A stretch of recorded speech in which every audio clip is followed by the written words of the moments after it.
भाई देश का प्राइम मिनिस्टर 2 लाख रुपए 5 लाख रुपए के कपड़े पहनता है। हाँ। अरे हम कहते हैं 2 करोड़ का पहनना चाहिए, इस देश का प्राइम मिनिस्टर है। अब पब्लिक के पास कोई ऑप्शन नहीं बचता सर। पर आपने आते ही मेरे होश उड़ा दिया, आपने जो बात बताई ना। इन टेरर कैंपों के अंदर उन्होंने विजिट किया 2025 में, किसी दुनिया की मीडिया में नहीं आई। मतलब उन्होंने आज किनके ऊपर रख दिया, जो कट्टरपंथियों के ऊपर। लेकिन एक ही आदमी के मर्डर के केस के ऊपर 3-3 हजार लोगों के ऊपर एफआईआर दर्ज है सर। किधर जा रही है? कल्मिनेशन कहाँ है? Nuclear attack. चाहे तुम कुछ भी हो, तुम एक ऐसा नैरेटिव सेट करो कि तुम जीत रहे हो सर। इंडिया में कौन से नैरेटिव चल रहे हैं जो बहुत खतरनाक है हमारे खिलाफ? तो उस दिन क्या हुआ, मणिपुर में इस कैंप को खाली कराया गया इनका और दूसरी जगह इन्हें शिफ्ट किया। तो ये लोग जा रहे थे, अभी एक दिल्ली प्रोटेस्ट चल रहा है। आपको अधिकार है हमेशा आवाज उठाने का, आप उठाओ। ये एक बस फ्रंट है किसी के लिए, कोई इनको बेवकूफ करके बना रहा है। सर ये लोग यहाँ 6 महीने भी बैठे रहेंगे ना सर, इनको पैसे की दिक्कत नहीं होगी। कोई तो होगा सर जो राशन पहुंचा रहा है, सब कुछ कर रहा है, फ्लाइट की टिकट कर रहा है, एवरीथिंग कर रहा है।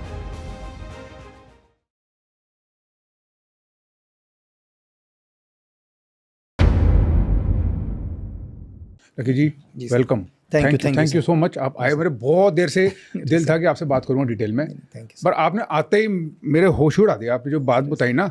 आप कह रहे हो कि अभी आपने बात करी है ये बांग्लादेश में शेख हसीना जाएगी, कल बोला। आप बताओ क्या हुआ है सर? एक्चुअली क्या है इस टाइम, जो देखो एक्चुअली रीजन क्या है। रीजन ये है सर कि अगर तारिक रहमान प्राइम मिनिस्टर बने, एक्चुअली चाहता तो यूएस था कि पूरी की पूरी कंट्रोल दिया जाए यूनुस खान को सर। लेकिन बांग्लादेश की जनता को लोकतंत्र ही चाहिए सर। बांग्लादेश की जनता को नहीं चाहिए आर्मी रूल्स। ये सबको पता है, ये अमेरिका को भी पता है, ये पाकिस्तान को भी पता है कि बांग्लादेश में जो भी होगा लोकतंत्र ही होगा। लेकिन बांग्लादेश के अंदर 2 ही पार्टी पावरफुल है, एक तो बीएनपी और अपना क्या कहते हैं शेख हसीना सर, ठीक, अवामी लीग। अब एक्चुअली क्या है कि दोनों के पास क्या है 35% दोनों के पास वहाँ की जनता है। अब शेख हसीना की जो पार्टी थी वो बाहर चले गई। अब पब्लिक के पास कोई ऑप्शन नहीं बचता सर। पब्लिक के पास सिर्फ एक ही ऑप्शन बनता है, पब्लिक के पास चाहिए कि आप तारिक रहमान ही आए, क्योंकि बीएनपी आए ना सर। तो उन्होंने तारिक रहमान को चुना। लेकिन अभी भी पाकिस्तान या बांग्लादेश खुश नहीं है तारिक रहमान से। मतलब अमेरिका भी खुश नहीं है, क्योंकि उन्हें यूनुस को पावर में लेके आना था सर। लेकिन आप ये चीज़ देखो, शायद हिंदुस्तान या दुनिया की मीडिया इस चीज़ को नहीं दिखा रही है। आप कुछ एक चीज़ें नोट करना। सबसे पहले तो क्या है, आज बांग्लादेश के अंदर क्या हालात हुए हैं। आप बांग्लादेश के रंगपुर में जाओ, वहाँ 2 टेरर कैंप चल रहे हैं सर। आप थोड़ा सा नीचे आ जाओ, चटगांव के अंदर आ जाओ, वहाँ पर 3 टेरर कैंप चल रहे हैं।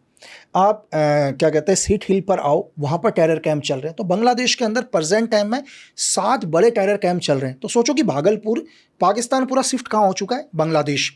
1971 वॉर के बाद जब बांग्लादेश अलग हुआ है, पहली बार बांग्लादेश की हिस्ट्री में ऐसा हुआ है कि कोई पाकिस्तान का आईएसआई का DG Asim Malik lieutenant general वो पाकिस्तान गए।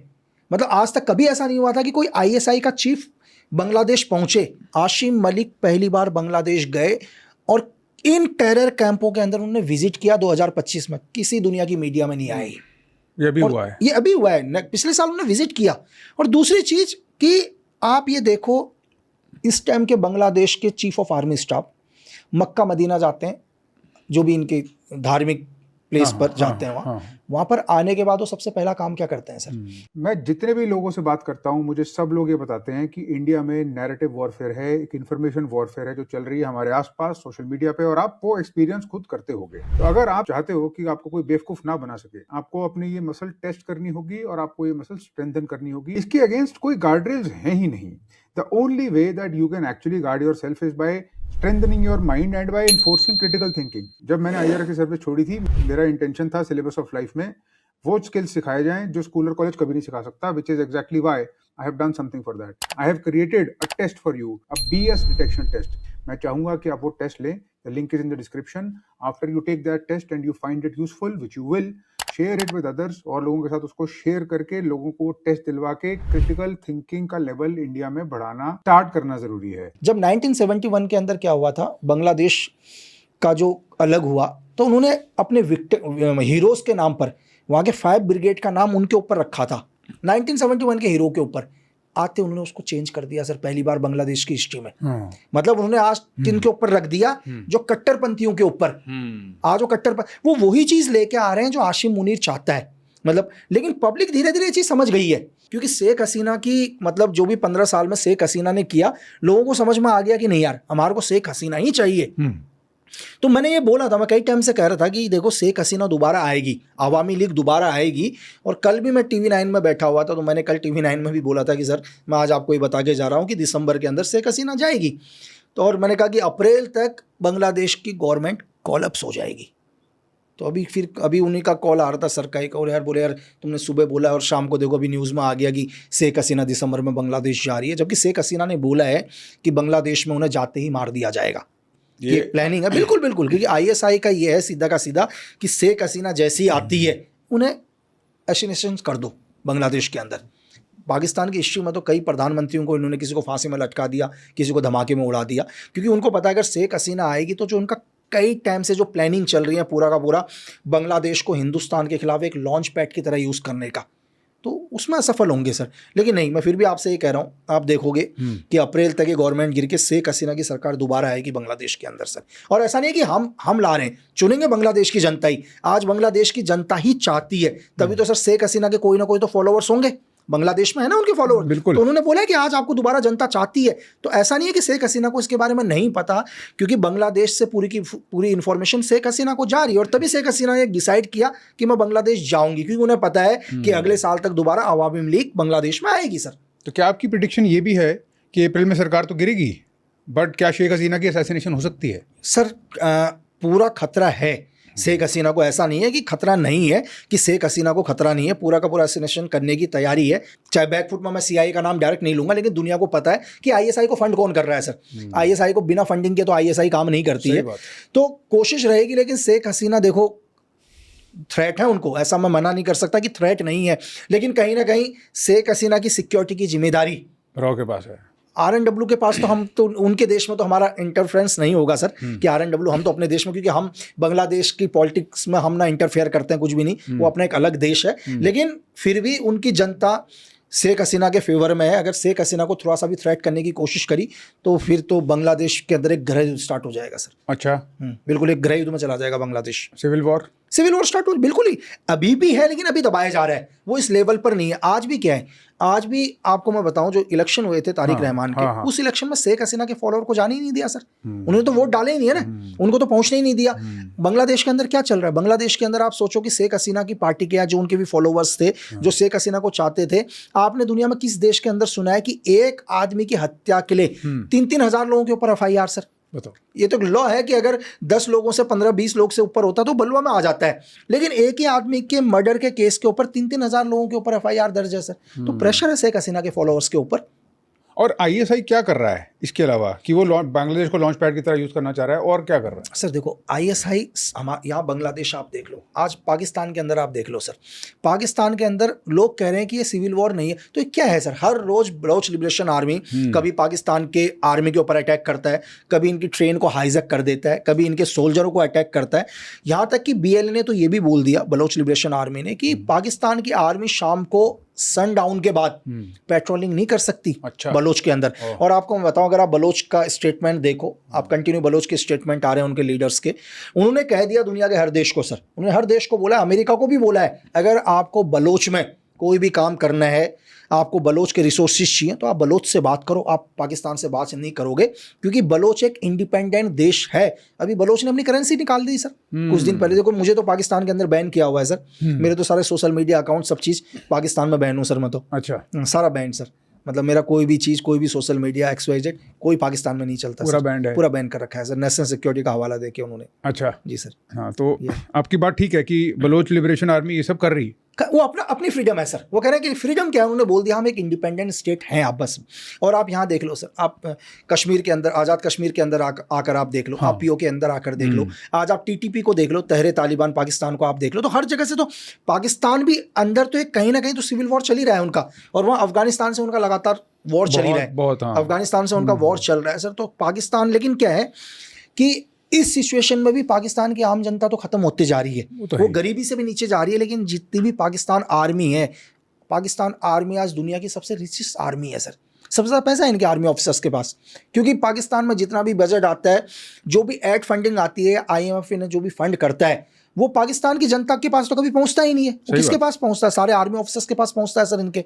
तो सारा का सारा आर्मी ऑफिसर लगातार क्या हो रहे हैं, अमीर बनते जा रहे हैं। और ऐसा नहीं है कि पाकिस्तान के अंदर पहली बार आर्मी के अंदर भी विद्रोह है एक, जो अभी लोगों को ओपन नजर नहीं आ रहा है।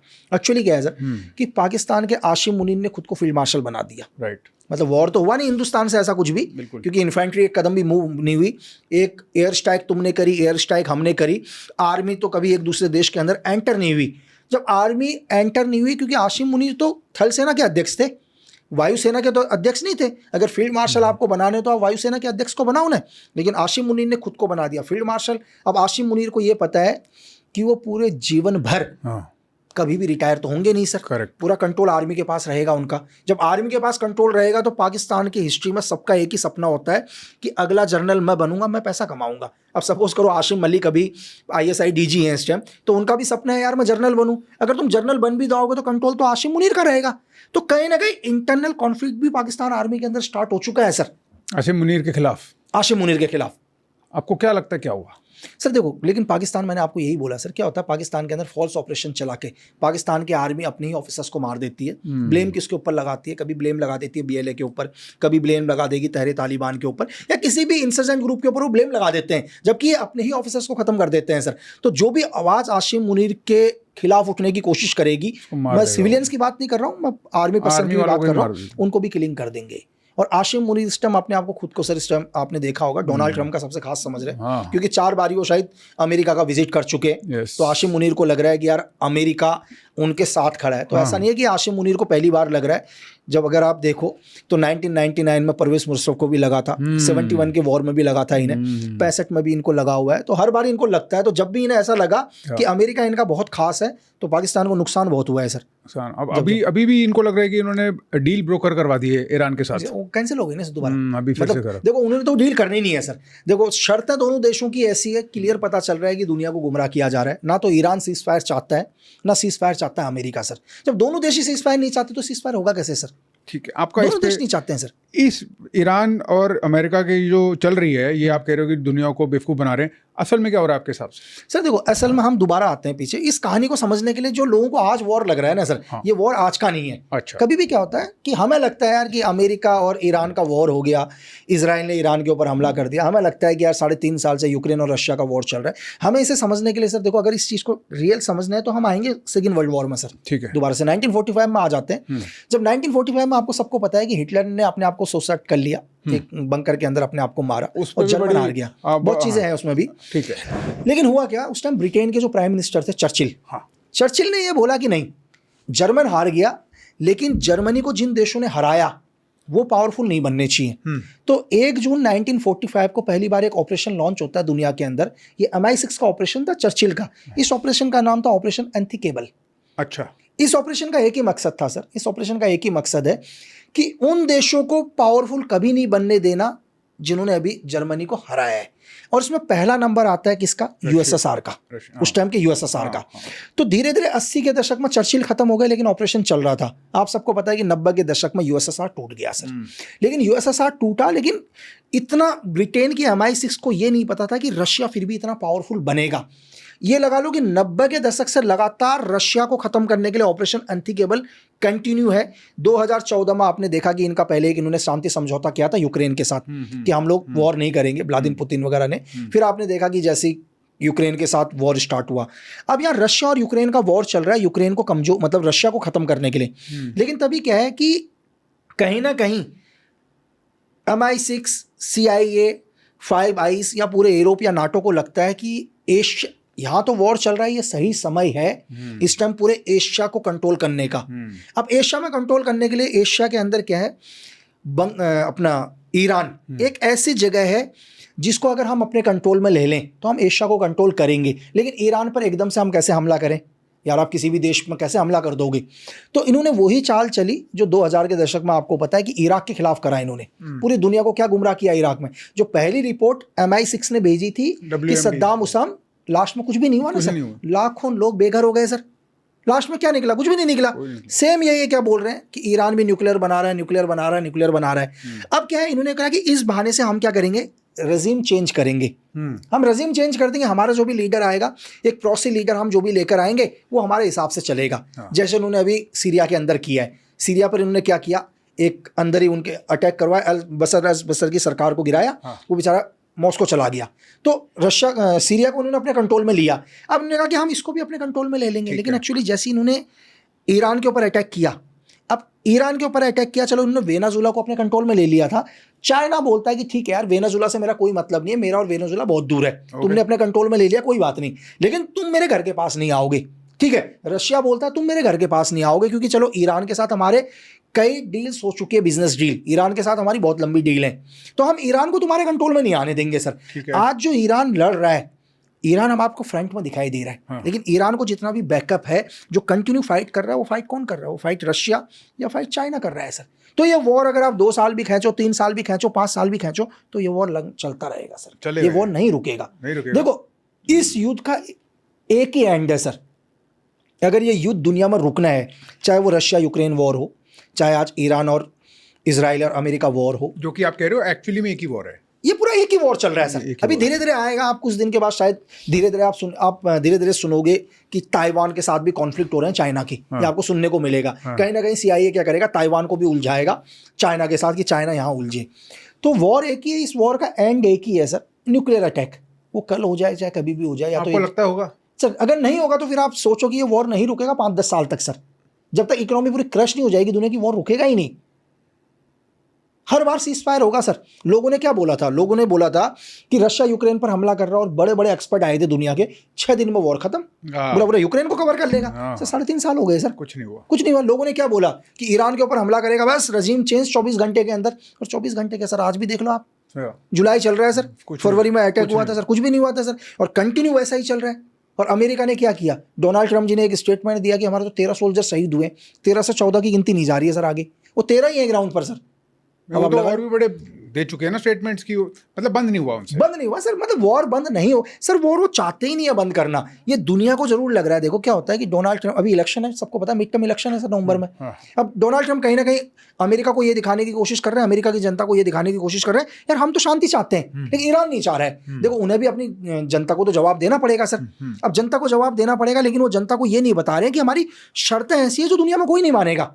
वो ऐसे ही मतलब पता ही है कि नहीं करना है करके, लेकिन पब्लिक को क्या लगता है सर? पब्लिक को लगता है कि यार अमेरिका तो शांति चाहता है, अब ईरान आपके ऊपर अटैक कर रहा है, तो सर कहीं ना कहीं जनता क्या होती है, अपने लीडर के साथ खड़ी होती है। कल अगर हम भी एक चीज़ बताओ, सपोज करो कि हमारे भी कोई लीडर कहते हैं कि यार पाकिस्तान नहीं मान रहा, हमारी जनता कहेंगे खत्म कर दो साले पाकिस्तान को, हम देख लेंगे, है ना सर। अगर पाकिस्तान हमें बार बार पिन करेगा और हमारी जनता के अंदर एक नैरेटिव दिया जाएगा कि यार हम तो युद्ध नहीं चाहते हैं, और देखो पाकिस्तान हमारे ऊपर अटैक कर रहा है, हम तो पाकिस्तान से कह रहे हैं शांति कर ले, तो जनता क्या बोलेगी? यार हम थोड़े ना कमजोर हैं, साला खत्म कर दो। जनता कहेगी सर हम अपनी आधी तनख्वाह देने के लिए तैयार हैं, लेकिन आप पाकिस्तान को खत्म करो। सेम चीज़ यही नैरेटिव अमेरिका के अंदर भी बन रहा है सर, और यहाँ यही नैरेटिव ईरान में भी बन रहा है। ऐसा नहीं कि अमेरिका के अंदर बन रहा है, ईरान के अंदर भी यही बन रहा है कि भाई देखो अमेरिका इस युद्ध को नहीं रोक रहा है, अमेरिका चाह रहा है। तो दोनों साइड के अंदर ये चीज़ें चल रही हैं। और ये आपको लगता है ये बेसिकली एक एस्केलेशन है पब्लिक का अपना डिमांड लेने के लिए, पब्लिक की परसेप्शन अपनी साइड करने के लिए, दोनों साइड से सर। आज आप और 2 चीज़ है सर, आप मुझे बताओ, जैसे युद्ध चल रहा है, अमेरिका बोलता है हम इस युद्ध को जीत रहे हैं, ईरान बोल रहा है हम इस युद्ध को जीत रहे हैं। भाई हार कौन रहा है?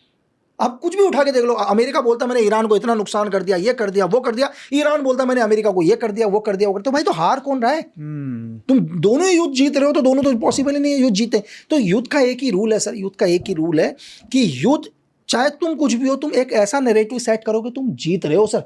वॉर कभी भी क्या होता है सर, वॉर ग्राउंड पर बात पर लड़ा जाता है, साइकोलॉजिकल वॉर पहले होता है सर, दुनिया को ये दिखाना कि हम जीत रहे हैं। और इस वर्ल्ड का एक रूल है कि जीतने वाले के साथ ही दुनिया खड़ी होती है सर। सही बात है, हारने वाले के साथ को खड़ा कभी मिलेगा ही नहीं सर कोई भी। सही बात है, ये है।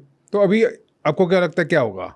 ये कोई सीज़फायर वगैरह नहीं होने वाला है सर, खत्म हो गया ना। कल डोनाल्ड ट्रम्प, परसों तोड़ दिया डोनाल्ड ट्रम्प ने तो सीज़फायर सर। मैं पहले दिन से 28 तारीख से पहले दिन से मैं कह रहा हूँ ये वॉर नहीं रुकेगा, लोगों को गुमराह किया जा रहा है, ये वॉर नहीं रुकेगा, ये वॉर कंटिन्यू चलेगा। देखो सीज़फायर क्या होता है सर, सीज़फायर भी क्यों एकदम से सीज़फायर लगाया जाता है? देखो ये कुबेर का खजाना तो है नहीं, ना तो डोनाल्ड ट्रम्प के पास है, ना ईरान के पास है, ना रशिया के पास है कि बिल्कुल ऑटोमेटिकली आते जाएंगे। अर्जुन का तो वो है नहीं कि तुम दुनिया में कितने भी तीर चला लो वो कंटिन्यू आते जाएंगे सर। तो कहीं ना कहीं आपको अपने अम्युनिशंस भी बनाने पड़ेंगे, हथियार भी बनाने पड़ेंगे, आपको अपने ट्रूप्स भी तैयार करना पड़ेगा, है ना सर। आपको तो गैप चाहिए सर, आपको नई लोकेशन भी ढूंढनी पड़ेगी, है ना सर। तो हर चीज़ के लिए अगर मैं भी कंटिन्यू, अगर बॉक्सिंग रिंग के अंदर भी सपोज करो बॉक्सिंग होती है 3 मिनट 6 मिनट जो भी, तो आदमी को 2 मिनट का ब्रेक चाहिए होता है दोबारा तैयारी करने के लिए। ठीक बात है, बट किधर जा रहा है ये? कल्मिनेशन कहाँ है? न्यूक्लियर अटैक सर, एंड यही है सर इसका, या तो एंड अगर न्यूक्लियर अटैक नहीं है तो फिर आप सोचो कि 5-10 साल तक ये वॉर चलेगा, जब तक खत्म नहीं हो जाएंगी इकोनॉमी सर, बस फिर तो चलता रहेगा सर। लास्ट में आपने देखा ना, दोनों आपने कुश्ती के मैदान में भी देखा होगा कि दो पहलवान लड़ते रहते हैं, लास्ट में थक के मारे गिर जाते हैं सर। अनफॉर्चुनेटली मेरी भी बड़ी पेसिमिस्टिक सी प्रेडिक्शन यही है कि इस दुनिया में न्यूक्लियर अटैक होगा। मैंने कहा सर यही एंड है, या तो न्यूक्लियर अटैक होगा तो कल भी वॉर रुक जाए, फिर ऐसा नहीं, एक न्यूक्लियर अटैक किसी भी देश में हो, ठीक है सर। और मैं आपको बता रहा हूं, नाटो चाहता है रशिया के ऊपर न्यूक्लियर अटैक सर। मतलब नाटो का मैं आपको ये बता रहा हूं, ब्रिटेन का MI6 चाहता है रशिया के ऊपर न्यूक्लियर अटैक करना, बस। रशिया थोड़ी बाज आएगा, मतलब उसके बाद वो उनका भी एक ही चीज है कि एक न्यूक्लियर अटैक हो सर, रिटेलिएट तो करेंगे ही ना, सर, वो डेफिनेटली। वो रिटेलिएट करेंगे तो फिर बचेगा क्या? तो यही है सर, न्यू वर्ल्ड वॉर है। वर्ल्ड वॉर ही चल रहा है सर। आप एक चीज बताओ, चलो फ्रंट पर नहीं चल रहा, अगर आज मैं आपको बोलूं अमेरिका के साथ पूरा का पूरा नाटो है, अमेरिका के साथ ब्रिटेन है, अमेरिका के साथ फ्रांस है, जर्मन है, पूरा अमेरिका की तरफ चल रहा है, तो ये तो यहाँ से कौन है? यहाँ से आपके एशिया के दो पावरफुल देश, चाइना, रशिया, तो वर्ल्ड वॉर ही चल रहा है सर। लेकिन डायरेक्ट फ्रंट पर नहीं आ रहे तो वो बात अलग है, लेकिन चल तो वर्ल्ड वॉर ही रहा है सर एक तरह से। लेकिन धीरे धीरे धीरे धीरे धीरे धीरे धीरे धीरे चल रहा है सर।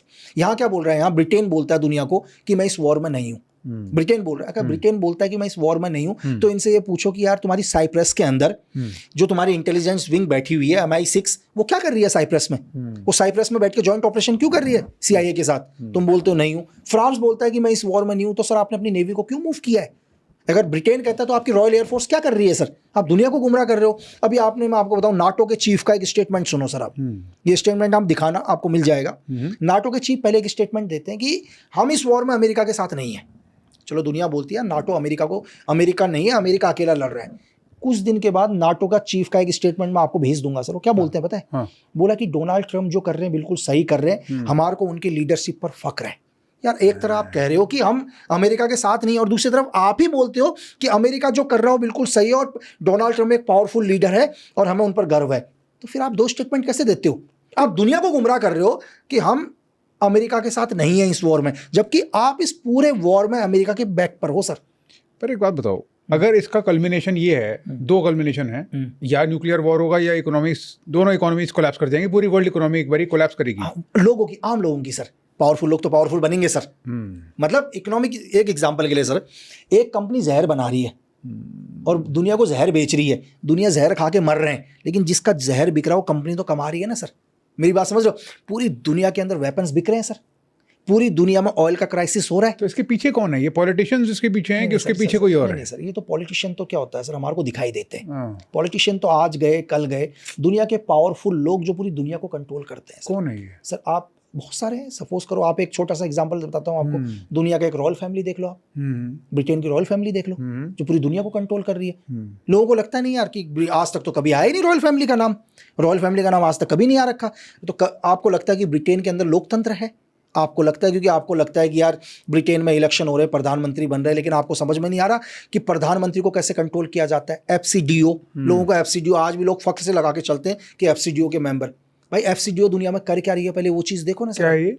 जो फॉरेन वेल्थ कॉमन डिपार्टमेंट है इसका, जो ब्रिटेन का। FCDO ये दुनिया के अंदर क्या करती है? इस FCDO की हिस्ट्री चेक करो। आपको लगता है कि FCDO दुनिया की मदद करती है, पैसा देती है, यही FCDO डिसाइड करती है कौन सी दुनिया में वॉर होना है। ये क्या MI6 का फ्रंट है? सर MI6 का नहीं है, MI6 इसका फ्रंट है। अच्छा, MI6 इसका एक पार्ट है। ये असली पावर है, ये असली पावर है सर। और दूसरी चीज कि ब्रिटेन का जो भी प्राइम मिनिस्टर होंगे सर, आपको पता है उनका जो सलाहकार होगा रॉयल फैमिली डिसाइड करेगी सर। उसके बिना तो डिसीजन नहीं लेते सर। 6 तो प्रधानमंत्री चेंज हो चुके हैं सर। हर प्रधानमंत्री को एक काम दिया जाता है, तेरा काम यहाँ तक है, तेरा काम है यूक्रेन वॉर तक, तेरा काम है अगला, ये सब डिसाइड होता है सर।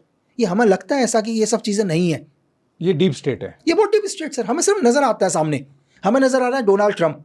आपको मैं एक चीज और बताऊं सर, इस चीज को गौर करना थोड़ा सा। क्या होता है डोनाल्ड ट्रंप, क्या होता है डोनाल्ड ट्रंप बोलते हैं कि एक स्टेटमेंट देते हैं डोनाल्ड ट्रंप, और डोनाल्ड ट्रंप बोलते हैं उस स्टेटमेंट के अंदर, और लोग उनसे क्वेश्चन पूछते हैं ईरान वॉर पर। बोला सर आपने मासूम बच्चों की हत्या कर दी, जो स्कूल पे, स्कूल पर हमला। तो डोनाल्ड ट्रंप एकदम से शॉक।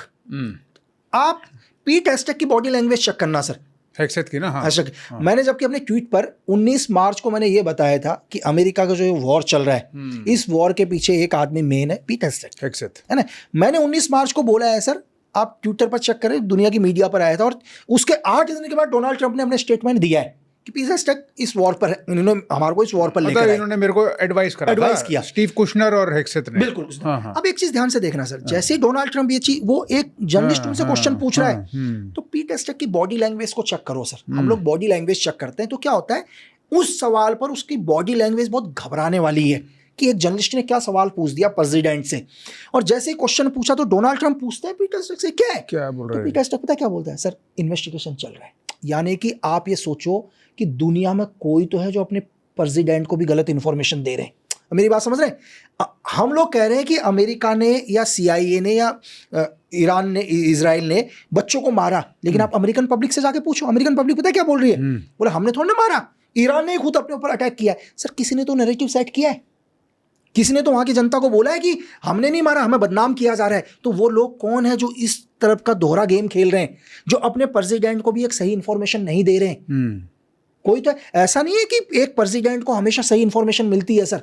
तो पीटर हेक्सेट इसके पीछे है कहीं ना कहीं। पीटर हेक्सेट है सर कहीं ना कहीं। पीटर हेक्सेट कौन है सर? MI6 में कंट्रोल में है पूरा का पूरा। अच्छा, जो MI6 बोलती हो। आज भी डोनाल्ड ट्रंप को अगर आप देखो, डोनाल्ड ट्रंप के इनर जो भी आप लोग देखोगे, उनमें से आपको कम से कम 60% MI6 के लोग मिलेंगे सर।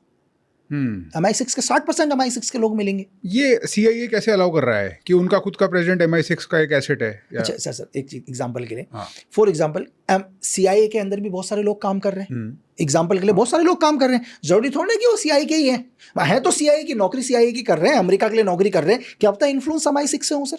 मोल हो सकते हैं, डबल एजेंट हो सकते हैं। बिल्कुल काम कर रहे हैं सर दुनिया के अंदर। अच्छा एक चीज और बताइए सर, कि आज ब्रिटेन के अंदर ऐसी क्या मजबूरी थी ब्रिटेन गवर्नमेंट की कि 48 ईयर की महिला को MI6 का चीफ बनाना पड़ा, ब्लेज मैथ्रीवेली को सर। ऐसा क्या? आप सर अगर दुनिया में, आपको भी पता है सर, भारत के या वर्ल्ड के किसी भी विभाग में कोई चीफ बनता है, हमारे जनरल बनेंगे तो शायद 57 की उम्र में बनेंगे सर। ठीक बात। जब हम army chief of army staff किसी को बनाएंगे तो डेफिनेटली 57 साल की उम्र होगी, 3 साल के बाद रिटायर होंगे वो लोग, या 56 साल की हो जाएंगी सर। एग्जाम्पल के लिए अगर किसी स्टेट में कोई भी IPS DG स्टेट बनेंगे, 57 साल की उम्र में ही बनेंगे या 56 साल की उम्र में बनेंगे सर। दुनिया के किसी भी विभाग में रिटायरमेंट के एक लास्ट रैंक चीफ है ना सर। तो MI6 की ऐसी क्या मजबूरी थी कि 46 ईयर में उन्हें चीफ बनाया सर? क्या सर 50 और नहीं थे उनसे सीनियर? अब लेकिन ब्लेज मैथ्रीवेली की हिस्ट्री चेक करें लोग बात कि उनकी बैक हिस्ट्री क्या है, तो कहीं ना कहीं आपको मिलेगा कि इनके ग्रैंडफादर कौन थे, एक बहुत बड़े नाजिज्म थे, हिटलर के एक बहुत बड़े लीडर थे। अच्छा, है ना? आपको कहीं ना कहीं आज जो दुनिया में, आप काजा कालस को देख लो सर, आप क्या कहते हैं, यूक्रेन की इस टाइम इकोनॉमिकल एडवाइजर फ्रीलैंड, उनको देख लो सर। इनका कनेक्शन आपको कहाँ से मिलेगा सबका? आज कौन है दुनिया के अंदर जो नाजियों को पावर में लेके आ रहे हैं? अब लेकिन एक क्वेश्चन होना चाहिए लोगों का कि क्यों नाजियों को पावर में लेके आ रहे हैं? मतलब अच्छा सर, हम, मेरे भी ग्रैंडफादर थे, आपके भी रहे होंगे, सबके रहे होंगे, तो हमारी भी कोई ना कोई जनरेशन है। जब हिटलर की 2 करोड़ की आर्मी एग्जाम्पल के लिए थी, उनके भी तो कोई बच्चे होंगे, उनके भी तो ग्रैंडसन होंगे। आज जो दुनिया में कहे हैं सर, ये क्वेश्चन है किसी का कि हिटलर के बहुत सारे जनरल रहे होंगे हिटलर के? मैं ये क्वेश्चन पूछता हूं, क्या दुनिया की किसी एजेंसी के पास उनके जनरलों की आज ग्रांट्स दुनिया में क्या कर रहे हैं, कोई बताओ तो सही। ये क्वेश्चन होना चाहिए ना सर। हम तो आदमी, अगर आज भी लोग, अगर सपोज करो कोई टेररिस्ट है, उस टेररिस्ट के बच्चे का भी हमें पता होता है उसका बच्चा क्या कर रहा है भाई आज, है ना सर? कि अगर जो भी आतंकवादी हमले किसने हिंदुस्तान में करे हैं तो उनके बच्चे आज दुनिया में क्या कर रहे हैं, हमारे पास रिकॉर्ड होता है उसका। तो इनकी सेकंड जनरेशन दुनिया में कर क्या रही है? तो उनकी सेकंड जनरेशन आज बहुत पावर में है सर। आप 2011 की एक स्टडी देखो ब्रिटेन की, आपको जानकर शौक होगा कि 2011 के अंदर ब्रिटेन 1300 नाजी लोगों को पेंशन दे रहा था सर। एक तरफ तो ब्रिटेन बोलता है कि मैं अगेंस्ट जर्मनी हूं, मैं अगेंस्ट नाजी हूं, और 2011 में आप क्यों 1300 लोगों को पेंशन दे रहे थे? जैसे हम लोग सर आजाद हिंद फौज के लोगों को हमने सैलरी दी थी, जो भी आजाद हिंद फौज में थे। तो ब्रिटेन की ऐसी क्या मजबूरी थी कि वो नाजिज्म को सैलरी दे रहा था सर? लोग कहते हैं कि शायद 1965 में UN के जो प्रेसिडेंट कौन बने सर? एक नाजी लीडर ही तो बने थे। नाम थोड़ा सा मेरे का हो रहा है, 1965 का UN, और वो बने जो हिटलर के बहुत खास जनरलों में से एक थे। तो ऐसी क्या मजबूरी हुई इस दुनिया की, तो UN का चीफ बनाना पड़ा उन्हें, UN का लीडर बनाना पड़ा एक नाजी को सर। तो हमारे को दुनिया दिखाई दे रही है, ऐसा है नहीं सर। जैसी दुनिया है वैसे दिखती नहीं, वो आपकी बात ठीक है। बट एक बार हेक्सेट पे मैं पूछना चाहता हूँ, ये आपको लगता है ये क्या नाजी कनेक्शन है सर? ये नाजी कनेक्शन हम भी ये बोल सकते हैं, ये ब्रिटेन के इन्फ्लुएंस में, पूरा MI6 के इन्फ्लुएंस में सर। चाहे उसको नाजिज्म में ले लो, लेकिन ये वो काम वही करते हैं जो ब्रिटेन की रॉयल फैमिली चाहती है सर। बस ये ब्रिटेन की रॉयल फैमिली के ऊपर है सर। और ब्रिटेन का एक ही मकसद है इस टाइम दुनिया के अंदर, रशिया को खत्म करना। ब्रिटेन की रॉयल फैमिली और इनके पास जो पावर सीट्स हैं, जो इसकी डीप स्टेट है, वो दुनिया का सबसे पावरफुल इंस्टीट्यूशन है। दुनिया का सबसे पावरफुल। आप सर एक उदाहरण के लिए आप रॉकफेलर देख लो सर, आप ब्लैक रॉक देखो सर। अगर आप ब्लैक रॉक की हम लोग बात करें तो शायद हमारी GDP से 3 गुना ज्यादा तो उसकी तिजोरी में पैसा है सर। इंडियन GDP से 3 गुना ज्यादा। अगर सपोज करो दुनिया के अंदर, टोटल दुनिया के अंदर 125 ट्रिलियन है सर, 125 ट्रिलियन पैसा घूम रहा है पूरी दुनिया के अंदर, लेकिन 25 ट्रिलियन पैसे का हिसाब तो सिर्फ ब्लैक रॉक रख रहा है सर। राइट। सिर्फ एक आदमी, आपको सोचो कि एक आदमी डिसाइड कर रहा है दुनिया के अंदर कि क्या ऊपर जाएगा और क्या नीचे जाएगा। ये क्या है? पूरा का पूरा अमेरिका के कंट्रोल में सर। आप कहीं ना कहीं ब्लैक रॉक का कनेक्शन देखो, आपको रॉयल फैमिली के साथ दिखेगा सर। मतलब वर्ल्ड में जितना भी 10वां रुपये घूम रहा है, उस 10वें रुपये का हिसाब ब्लैक रॉक रख रहा है सर। और इनके खिलाफ एक एंटिटी खड़ी है और वो है रशिया। एक अकेली रशिया सर, अगेंस्ट में अकेली रशिया। आपको सर एक चीज और बताओ, चलो 3 दिन पहले की बताता हूँ। आज शायद 11 तारीख है, परसों की खबर है कि ब्रिटेन के अंदर एक टीचर को जेल हो गई सर। एक टीचर को क्यों जेल हो गई? एक हिस्ट्री के टीचर है, विलियम कुछ नाम है उनका, विलियम आगे का, तो बहुत मुश्किल सा नाम है। तो हिस्ट्री के टीचर थे सर ये, एक स्कूल के अंदर, सेंट मैरीज एकेडमी एक स्कूल था। तो एक बच्चे ने उनसे क्वेश्चन पूछ लिया, एक 11th क्लास में एक बच्चे ने पूछा कि सर दुनिया के अंदर आज वॉर चल रहा है, पूरी दुनिया आज वॉर के क्राइसिस में है, क्या हमेशा वॉर सर्वनाश के लिए होते हैं या दुनिया में कोई वॉर अच्छाई के लिए भी करी जाती है? एक बच्चे का क्वेश्चन सर। तो एक टीचर ने बोला, हिस्ट्री के टीचर ने, हाँ कई बार दुनिया के अंदर अच्छाई के लिए भी युद्ध लड़ना बहुत जरूरी होता है, मतलब धर्म के पक्ष में भी युद्ध होता है। तो उस बच्चे ने पूछा सर दुनिया की वो कौन सी लड़ाई हो रही है जो धर्म के पक्ष में हो, मतलब? तो उसने कहा कि आज जो व्लादिमीर पुतिन युद्ध कर रहे हैं वो दुनिया की अच्छाई के लिए है। अच्छा। जेल डाल दिया सर टीचर को, मतलब टीचर को जेल हो गई। और ब्रिटेन के अंदर एक लॉ ला दिया कि आज के बाद किसी ने भी यूक्रेन के अगेंस्ट बात करने की कोशिश करी, रशिया के पक्ष में बात करी, तो उसके ऊपर कार्रवाई होगी, जॉब से निकाल दिया जाएगा। अब कहाँ लोकतंत्र सर? एक टीचर को सिर्फ एक सवाल का आंसर देने में जेल। तो एक बहुत बड़ा डीप स्टेट है, वो डीप स्टेट ब्रिटेन की रॉयल फैमिली है, उसके उनमें से एक हिस्सा रॉयल फैमिली है सर। अच्छा, बिल्कुल ठीक है। और इसके अगेंस्ट खड़ी है एक एंटिटी, वो है रशिया। और रशिया पे न्यूक्लियर अटैक होना चाहिए, ये वो चाहते हैं कि रशिया के ऊपर एक न्यूक्लियर अटैक हो। ये अभी से नहीं चाह रहे हैं, ये कई टाइम पहले से चाह रहे हैं कि न्यूक्लियर अटैक रशिया के ऊपर हो सर। अगर होगा ऐसा, आपको क्या लगता है ये होगा? सर देखो, मैंने बोला कि इस वॉर के 2 ही एंड है सर। हम ये तो नहीं कह सकते कि न्यूक्लियर अटैक होगा, वॉर के 2 एंड है, या तो न्यूक्लियर अटैक, नहीं तो आप भूल जाओ ये वॉर बंद होगा। अब जैसे डीप स्टेट है, इंडिया में भी डीप स्टेट है सर। दुनिया में कहाँ डीप स्टेट कंट्रोल तो हर जगह करते हैं ना सर, हर जगह डीप स्टेट कंट्रोल करते हैं। एक छोटा सा है सर, हम ज़्यादा डिस्कस पर नहीं जाएंगे, मैं सिर्फ एक चीज़ बताता हूँ, ये हम इस पर डीपली नहीं जाएंगे। ठीक है। कोरोना हुआ था सर। हाँ। हर आदमी ये बता दो सर, जिसने भी कोरोना देखा, आपने 99% लोगों को अपने मोहल्ले में मरते हुए नहीं देखा होगा, घरों में मरते हुए नहीं। जो हॉस्पिटल गए वही मरे हैं सर। उठा के देख लो, याद कर लो कि हर आदमी अपने मोहल्ले को एक बार देख लो कि मेरी कॉलोनी में कोरोना में घर में कोई नहीं मरा, घर में कोई नहीं मरा, लेकिन जो मरा जो हॉस्पिटल गया सर। कोई भी हिंदुस्तान के अंदर हर आदमी अपने मोहल्ले को याद कर लो एक बारी, उनको कहीं ना कहीं ये लगेगा यार कि कोरोना टीवी के अंदर कोरोना चल रहा था, लेकिन मेरे मोहल्ले के अंदर घर में किसी की डेथ नहीं हुई कोरोना से। कोरोना से डेथ उसी आदमी की हुई है जो हॉस्पिटल तक गया है सर। तो उसमें हम ज़्यादा डीपली नहीं जाएंगे सर। अच्छा, ये है। ओह ठीक है, ठीक है। तो अगर हम वापस आते हैं और हम एक चीज़ के बारे में बात नहीं कर रहे, चाइना इस पूरे के पूरे गेम में, जिसमें हम कोई ना कोई चाहते हैं, एक एंटिटी चाहती है कि रशिया पे न्यूक्लियर अटैक हो और ये वॉर नहीं रुकने वाला है, इसमें चाइना कहाँ खड़ा होता है? सर पहले हम चाइना के ऊपर आते हैं बहुत अच्छे से। ठीक है सर। इस देश में अगर एक बच्चे से आप सवाल पूछो, किसी भी बच्चे से, मैं कहता हूँ छोटे बच्चे जिसको समझने की है 8-9 साल का बच्चा, और 80 ईयर के 90 साल के आदमी से आप पूछो कि हिंदुस्तान का दुश्मन कौन है, पाकिस्तान और चाइना, यही निकलेगा सर। बिल्कुल। मैं नहीं कहता कि अब लोग अमेरिका बोलने लग गए हैं, चलो थोड़ा थोड़ा चीज़ें आते हैं, लोग समझने लग गए हैं जियो पॉलिटिक्स को, लेकिन आदमी का बिना सोचे बोले अरे अमेरिका, अरे पाकिस्तान और चाइना हमारा दुश्मन है। तो मैं लोगों से ये पूछना चाहता हूँ कि 1947 के बाद, हम 15 अगस्त 1947 को इंडिपेंडेंट हुए सर, मुझे सिर्फ ये बता दो, वॉर की बात नहीं करेंगे हम, वॉर अलग चीज़ होती है, वॉर और टेररिज्म में फ़र्क है सर। देखो वॉर अलग होता है, टेररिज्म हम 62 वॉर पर नहीं जाएंगे। मुझे 1947 से लेकर आज 2026 11 तारीख को चाइना ने हमारे ऊपर कोई आतंकवादी हमला किया, मुझे एक गिना दो सर। जैसे पाकिस्तान करता है ना सर एवरी डे, मुझे एक टेररिज्म अटैक हिंदुस्तान में बताओ जिस अटैक के कारण एक हिंदुस्तानी की जान गई हो सर, चाइना के कारण। नहीं ऐसा तो नहीं, बट वो साइबर अटैक्स हो सकते हैं बस। सर साइबर अटैक तो साइबर अटैक है, वो चीज़ अलग है। साइबर अटैक भी दो तरह के हैं सर, हम साइबर अटैक के ऊपर भी आएंगे कि एक्चुअल साइबर अटैक है क्या। लेकिन मुझे सिर्फ ये बता दो कि 15 अगस्त के बाद अभी तक की एक आदमी की गोली से डेथ हुई है। मैं आर्मी की बात नहीं करूंगा, आर्मी का कॉन्फ्लिक्ट, एक आर्मी एक अलग है सर, ठीक है। हम आतंकवादी हमला करते हैं सिविल के लिए सर। तो एक जान गई है किसी आदमी की इस देश के अंदर चाइना के आतंकवादी हमले में, तो फिर आप कैसे कहते हो कि चाइना हमारा दुश्मन है सर?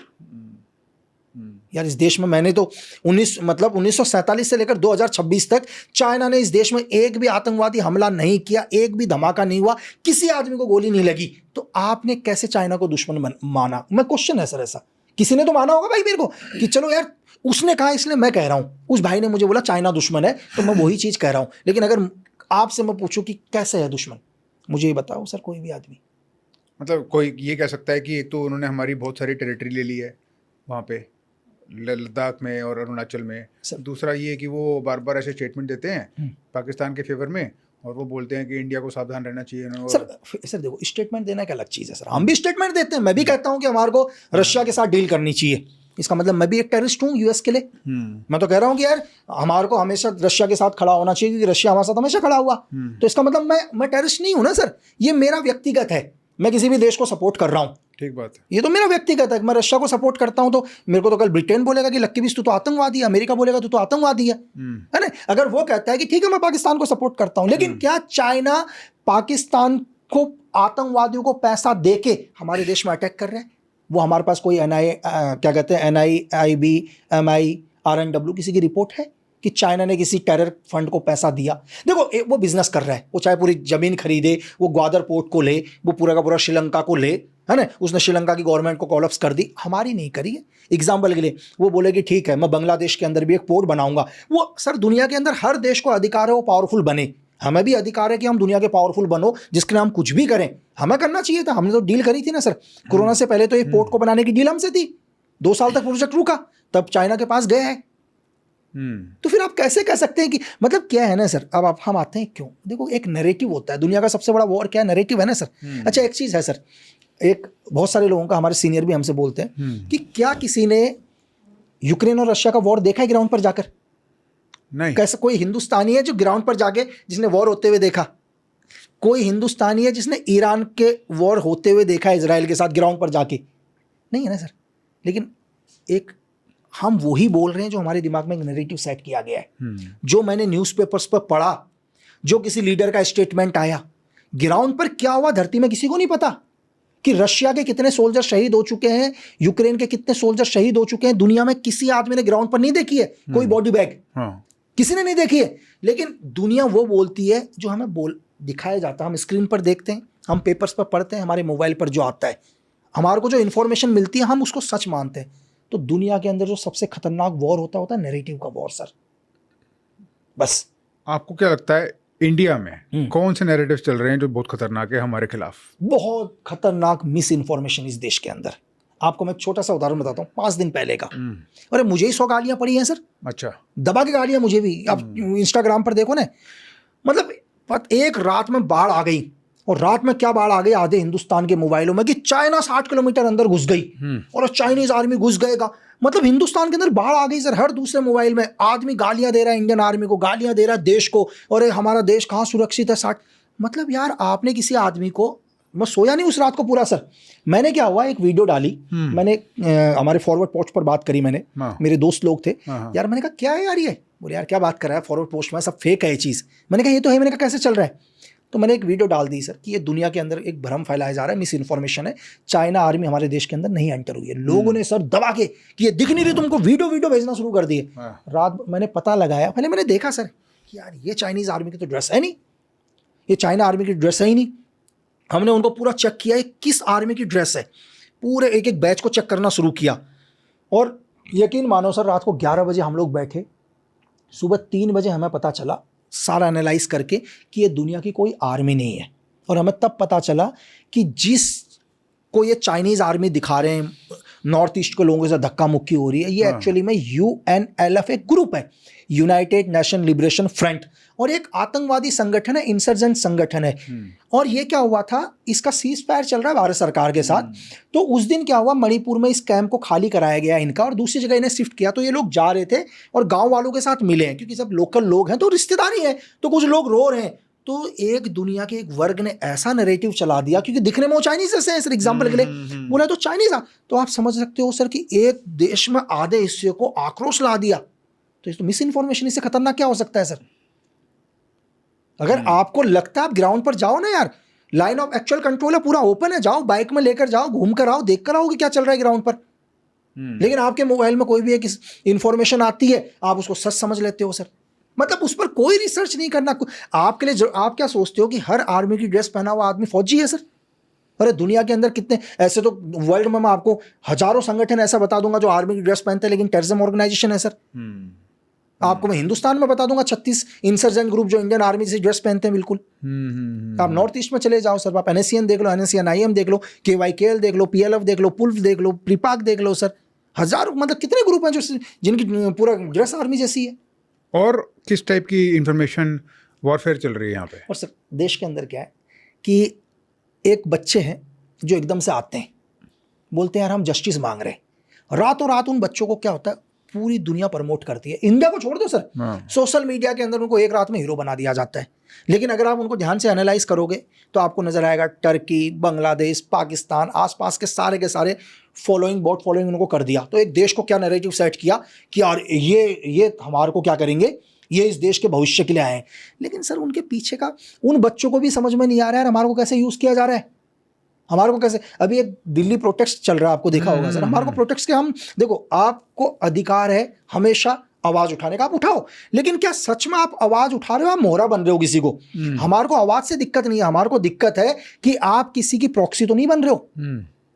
चलो, एक लद्दाख से भी एक लीडर आते हैं, उन्होंने क्या सोचा सर, देखो जो हम अंदर का उनको लगा कि यार चलो मैं भी प्रोटेस्ट में आता हूं, चलो अच्छी बात है। उनको लगा कि यार सारे के सारे बच्चे क्या करेंगे, बूढ़ हड़ताल में बैठेंगे, और उससे क्या होगा, एक बच्चा 2-3 दिन के बाद गिरना शुरू होंगे तो गवर्नमेंट पर प्रेशर आएगा, है ना। जब 100-200 बच्चे भूख हड़ताल में बैठेंगे तो सर डेफिनेटली प्रेशर आना है ना।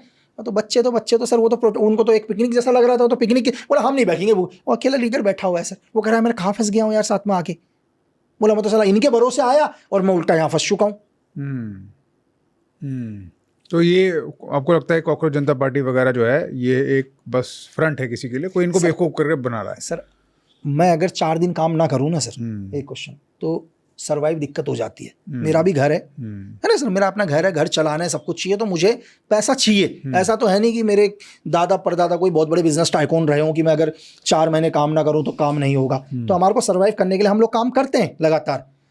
ये लोग यहाँ 6 महीने भी बैठे रहेंगे ना सर, इनको पैसे की दिक्कत नहीं होगी। कोई तो होगा सर जो राशन पहुंचा रहा है, सब कुछ कर रहा है, फ्लाइट की टिकट कर रहा है, एवरीथिंग कर रहा है। कौन कर रहा है यहाँ? तो आज के टाइम में अगर आदमी भगवान के मंदिर में भी अगर 50 रुपए चलाता है तो पहले ईश्वर से 100 प्रार्थना मांगता है कि हे भगवान मेरे को पास कर देना, मेरे को नौकरी दे देना, मेरा बिजनेस। वो भगवान से भी डील करके आ रहा है तब जाके 50 रुपए दे रहा है सर। तो इनको कहीं ना कहीं से फंडिंग आ रही है, डेफिनेटली कोई ना कोई सपोर्ट है सर। पता नहीं चल रहा बच्चों को कैसे यूज हो रहे हैं सर आज के बच्चे सर। तुम वहां बैठे हो रहे यार, एग्जाम दो, UPSC निकालो, पावरफुल बनो यार देश में, तुम्हें देश बदलने हैं ना यार। अरे सर मेरा सिद्धांत है, भूखे रह के कौन सी जंग जीती जाती है यार? सही बात है। क्या भूखे रह के कोई जंग जीती जाती है? मेरे को कोई बोले यार भूख हड़ताल में बैठ जा, भाई मैं बोलूंगा पागल हूं क्या यार? अबे जंग लड़नी है, जिंदा रहूंगा, फिट रहूंगा तभी तो लड़ूंगा। भूखा रह के कौन सी जंग जड़ी जाती है सर? सही बात है ना। आपको देश बदलना है ना, देश बदलना है, कंपटीशन दो। आप बोलो कि मैं 100 में से 100 नंबर लेके आया हूं, किसकी ताकत है आपको एग्जाम, आपको ऑफिसर ना बनाने की सर, है ना। फिर आप बोलते हो यहाँ भाईचारा हो गया, यहाँ ये हो गया, वहां हो गया। भाई चलो गलतियां हैं, आप अपनी कमजोरी को छुपाने के लिए उन गलतियों को भी आगे लेके आ रहे हो। या इस देश में और भी तो बच्चे हैं, UPSC सर आपने भी निकाला है, मेहनत करिए ना सर। आप बनो पावरफुल, आपको लीडर बनना, आप लीडर बनो ना यार। अगर सच में आपको लीडर, अच्छा क्या हो जाएगा, चलो आपकी मांग थी कि एक एजुकेशन मिनिस्टर चेंज होगा, दूसरा बनेगा ना भाई, दूसरा बनेगा, समस्या ये नहीं है, तीसरा बनेगा। तुम क्या कर रहे हो? तुम अपने ईगो के अंदर तुमने लोगों को बोला, तुम सिर्फ क्या कर रहे हो, तुम कह रहे हो कि हमारे को जो हमने बोला, तुम समाधान नहीं ढूंढ रहे हो सर। ये समाधान नहीं है, सिर्फ प्रोटेस्ट है, सिर्फ प्रोटेस्ट है, समाधान नहीं है। ये क्या गारंटी है कि इसका जो अगला आएगा वो बिल्कुल सही होगा? फिर तुम दोबारा आओगे बैठने के लिए? ठीक बात है ना सर? ठीक बात है। तो ये एक नैरेटिव वॉरफेयर है, ये एक नैरेटिव, आदमी को पता कैसे चलेगा कि कौन सा नैरेटिव वॉरफेयर उस पर खेला जा रहा है या नहीं खेला जा सर रहा है? देखो सर, दुनिया के अंदर क्या होता है, मैं नैरेटिव वॉरफेयर में बहुत तरह के होते हैं। पहले क्या होता है, हम लोग भी करते हैं सर, ऐसा नहीं कि हम लोग नहीं करते, हम भी करते हैं। हम क्या करते हैं, अगर सपोज करो कि ये कप आपको बहुत अच्छा लग रहा है, आपको इस कप के ऊपर बहुत ट्रस्ट है, एग्जांपल के लिए मैं दिखा रहा हूँ, इस बोतल के ऊपर बहुत ट्रस्ट है और ये अच्छी बोतल है, हम लोग क्या करेंगे सर, हम इसको तो गलत साबित नहीं कर सकते, लेकिन हम 10 कप और ला देंगे मार्केट में। मेरी बात समझ रहे हो? इसको गलत साबित करना बहुत मुश्किल हो जाएगा क्योंकि लोग ट्रस्ट कर रहे हैं, लेकिन हम इतनी मिस इंफॉर्मेशन ला देंगे कि आप सही को नहीं पहचान पाओगे उसके बाद। मेरी बात समझे? एक सही इंफॉर्मेशन आप तक आ चुकी है, लेकिन हम उसको ये नहीं कहेंगे इंफॉर्मेशन गलत है, हम वैसी हजारों इंफॉर्मेशन और ला देंगे, आप सही इंफॉर्मेशन को पता ही नहीं कर पाओगे। इसका कोई उदाहरण? सर बहुत सारी चीजें हैं मार्केट के अंदर। फॉर एग्जांपल के लिए देखो, चीजें कैसे हैं आज के टाइम के अंदर, जैसे लद्दाख के अंदर एक प्रोटेस्ट हुआ, हिंदुस्तान के अंदर क्या बोला, जैसे वो प्रोटेस्ट हुआ, उस प्रोटेस्ट में लोगों ने क्या बोला कि यार ये तो ये है, ये तो ये है, ये तो ये है, चीज़ें ये है, मतलब उन्होंने क्या कर दिया, जिसने भी ये चीज़ें चलाया उसने, और साथ में देश में जितने भी मुद्दे हो रहे हैं उनको भी इंक्लूड लाके साथ में दे दिया कि अगर आपको एक पल के लिए भी ऐसा लगता है ना कि यार ये तो लद्दाख वाला मैटर कहीं गलत तो नहीं है, तो फिर आपको एक जो कुछ दिन पहले गलत मैटर आया होगा उसको भी ला दिया। जब आपके सामने 100 गलत चीज़ लाऊंगा तो वो भी आपको सही चीज़ भी गलत ही लगेगी सर, समझे? फिर आप सही चीज़ पे भी ट्रस्ट नहीं कर पाओगे।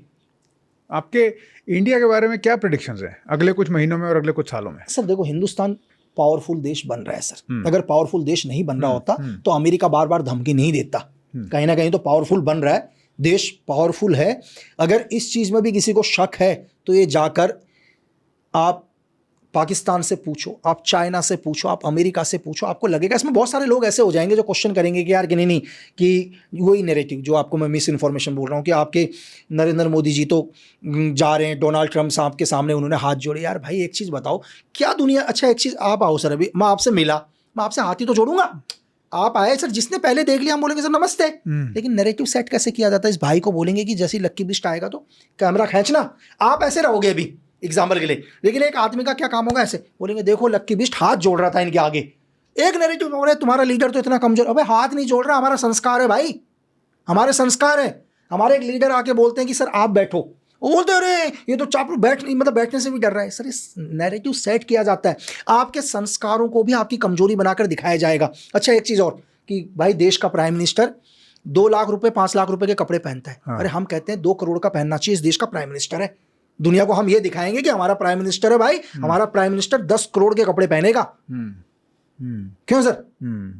एक चीज बताइए, हम किसको देखते हैं? हम लीडर को देखते हैं ना, हमेशा हमेशा एक लीडर को ही तो देखते हैं दुनिया के अंदर, हमारा सिंबल होता है, हमारा सिंबल होता है सर। तो हम क्या चाहें यार कि हमारा एक लीडर 100 रुपए के कपड़े पहनकर जाए दुनिया के अंदर? आप अपने इंडिया को इस तरह से रिप्रेजेंट करवाओगे यार? लेकिन इसमें भी एक आदमी कि भाई इतनी ड्रेस, हम कहते हैं भाई 1000 ड्रेस चेंज करें यार। आपको लगता है कि क्या इंडिया को डिस्टेबलाइज करने के लिए कोई और कुछ करेगा, और अगर आपको लगता है कि कुछ होगा तो क्या होगा? सर देखो, जो इस टाइम चल रहा है, मैं आपको बताऊं, इस टाइम पाकिस्तान को तैयार किया जा रहा है सर। अच्छा, कंटिन्यू पाकिस्तान की देखो, आपको सबको पता है कि इस्लामिक नाटो 40 मुस्लिम कंट्रीज का जो है, अभी 3 देशों ने एक कोर टीम बना ली। इसको किसी मीडिया में नहीं दिखा रहे हैं सर, मैं कई टाइम से बोल रहा हूँ। इसको क्या है, इसमें टर्की आ गया, इसमें सऊदी अरब आ गया, इसमें पाकिस्तान आ गया। इन 3 देशों की लगातार मीटिंग चल रही है। एक्चुअली क्या है, अरब से पैसा है सर, सऊदी से पैसा है। अगर कल कुछ भी पाकिस्तान करता है तो अरब फंड देगा। देखो नाटो कहता है कि मैं तो इस हिंदुस्तान के खिलाफ नहीं जाऊंगा, लेकिन सर टर्की तो तुम्हारा ही है ना, नाटो का ही तो सदस्य है। यानी कि टर्की के थ्रू तुम क्या करोगे, पूरे पाकिस्तान को सपोर्ट करोगे सर। ठीक है, ये हमें समझ में आ रहा है कि तुम टर्की को कैसे फ्रंट में लेकर आ रहे हो पाकिस्तान में, कि टर्की कहेगा मैं तो भाई पाकिस्तान के साथ हूं, मैं तो मदद करूंगा, लेकिन नहीं, तुम पूरा का पूरा नाटो मदद करोगे, पीछे से सपोर्ट करोगे। अभी तुमने क्या किया नेपाल के अंदर, नेपाल के अंदर टर्की की एम्बेसी बनाने की मैंने सबसे पहले अपोज किया था सर इसमें। जैसे ही टर्की की एम्बेसी की किसी को नहीं पता था, मैंने ओपनली किया कि मैंने कहा कि नेपाल के लोगों से मेरा निवेदन है कि आपकी धरती में टर्की की एम्बेसी नहीं होनी चाहिए। तो लोगों ने बोला कि भाई वो तो बिजनेस, मैंने कहा बिजनेस आज से भी तो चल रहा है यार, 1955 से चल रहा है ना बिजनेस, हिंदुस्तान के साथ अच्छे रिलेशन है। मैंने कहा एक चीज बताओ, आप सबको पता है कि टर्की कैसे पाकिस्तान को सपोर्ट करता है, टर्की ने कैसे ओपनली आईएस के लिए अपने दरवाजे खोल दिए थे, टर्की ने कैसे हिजबुल्लाह के बड़े लीडरों को वीआईपी पासपोर्ट बनवाया था। मैंने कहा टर्की हमारे बगल में आ जाएगा भाई, हमारे तो 24 ओपन बॉर्डर लगते हैं नेपाल के साथ, ये हमारे लिए भी थ्रेट है। नेपाल तो खत्म होगा, हमारे को भी दिक्कत है ये चीज़ों से। तो इंडिया को सर एस्टेब्लिश करने के लिए तो आप बांग्लादेश में देख लो, हमारे को फेंसिंग करने के लिए उन्हें दिक्कत है। भाई हम अपने देश के अंदर फेंसिंग कर रहे हैं अपनी सिक्योरिटी के लिए, तुम्हें दिक्कत हो रही है, यूएन में दिक्कत हो रही है लोगों को सर, तो कहीं ना कहीं तो है सर। पर इंडिया के अंदर कौन सी ऐसी वॉइसेस हैं जो आपको लगता है जो असल में इंडिया के अगेंस्ट है? सर देश के अंदर तो मैं आपको बताऊं बहुत सारे, एक तो मीडिया हाउस है जिसने मुझे, उसका तो मैं नाम लूंगा तो मेरे ऊपर यही क्लेम कर देगा आपके इसमें, विदेशी मीडिया हाउस सर। अच्छा। ब्रिटेन का एक मीडिया हाउस है जो हमें कभी नहीं चाहता। उसकी एक चीज़ आप देख लेना उस मीडिया हाउस की सर, ठीक है, उस मीडिया हाउस की सबसे अच्छी चीज़ है, कल आप एंटी बातें स्टार्ट करो, आपके हर इंटरव्यूज कवर करेगा फ्रंट पर। उस मीडिया हाउस का मैं आपको एक चीज़ बताऊं, उसने क्या गेम खेला इस देश में, हिंदुस्तान के सबसे बड़े मीडिया हाउस के साथ क्या गेम खेला सर। क्या हुआ, व्लादिमीर पुतिन सर की मीटिंग विजिट था इंडिया, ठीक है, तो वो मीडिया हाउस उनकी एक राजदूत है यहाँ पर, ब्रिटेन की राजदूत है, नाम भी मेरे दिमाग से उतर रहा है मैम का, ठीक है, तो उन्होंने क्या किया, एक आर्टिकल बनाया और आर्टिकल दिया टाइम्स ऑफ इंडिया को, ठीक है। आपको पता है टाइम्स ऑफ इंडिया के, अब टाइम्स ऑफ इंडिया को लगा यार कि एक राजदूत है, उनके राइट्स होते हैं, वो अपना आर्टिकल लिख सकते हैं, है ना सर। तो उन्होंने क्या किया, उन मैम ने आर्टिकल में क्या लिखा कि पुतिन दुनिया के अंदर नरसंहार कर रहे हैं। अच्छा, आप ये सोचो सर कि पुतिन मानवता के लिए खतरनाक है, एक वो अनप्रवोक वॉर कर रहे हैं, और ये आर्टिकल किसमें डाल दिया, टाइम्स ऑफ इंडिया के अंदर। अब आप सोचो मैं आपके घर पर मेहमान आया हूं, आप ही का कोई आदमी एक नेम प्लेट में लेके मुझे 10 गालियां दे रहा है, मैं कैसा रहूंगा सर। आप समझ रहे हैं कि हिंदुस्तान और रशिया के बीच में दुश्मनी करने के लिए ये यहीं तक नहीं रुका, फिर इन्होंने क्या किया, ब्रिटेन ने इस आर्टिकल को अपने ब्रिटेन के सबसे बड़े न्यूज उसी मीडिया हाउस में फ्रंट पर छापा, और पता है क्या छापा, अब उनका लिखने का तरीका चेंज हो गया सर। उन्होंने क्या बोला कि हिंदुस्तान का टाइम्स ऑफ इंडिया देखो क्या कह रहा है। अरे भाई साहब, तुम्हारे लिए लिखा है, तुम वो नहीं बता रहे हो, खुद ही छपवा के तुमने खुद छपवा दिया, लेकिन तुम डाल रहे हो हिंदुस्तान के टाइम्स ऑफ इंडिया देखो व्लादिमीर पुतिन के लिए क्या लिख रहा है, और इसको पूरा यूरोप में सर्कुलेट किया गया। इज द गेम सर, ये गेम है, ये गेम है। आज आप बात करो, आज आप एक काम करो, जंतर मंतर में जाओ, एंटी इंडिया बातें करो, विदेशी की दुनिया भर की मीडिया आ जाएंगे यहाँ तक, वो नहीं दिखाएंगे कि इस देश में आतंकवादी धमाके हो रहे हैं, कैसे इस देश के अंदर पाकिस्तान जाली करेंसी भेज रहा है, कैसे CIA इस देश में नए नए रिक्रूट कर रहा है, कैसे MI6 डार्क वेब के थ्रू नए नए बच्चों को रिक्रूट कर रहा है। वो कुछ नहीं दिखाएंगे, बस वो ये दिखाएंगे कि देखो बच्चे धरने में बैठे हुए विदेशी मीडिया, और उसको पूरा यूरोप के अंदर सर्कुलेट करेंगे, बस यही काम है। यही मेरा अगले सवाल है, पर मैं आपको यहीं पर रोकता हूं क्योंकि पार्ट 2 के लिए मेरे एग्जैक्टली ये सवाल है। अब हमारे दर्शकों को बने रहना चाहिए और पार्ट 2 की वेट करना चाहिए, और हम इमीडिएटली पार्ट 2 पे जाते हैं।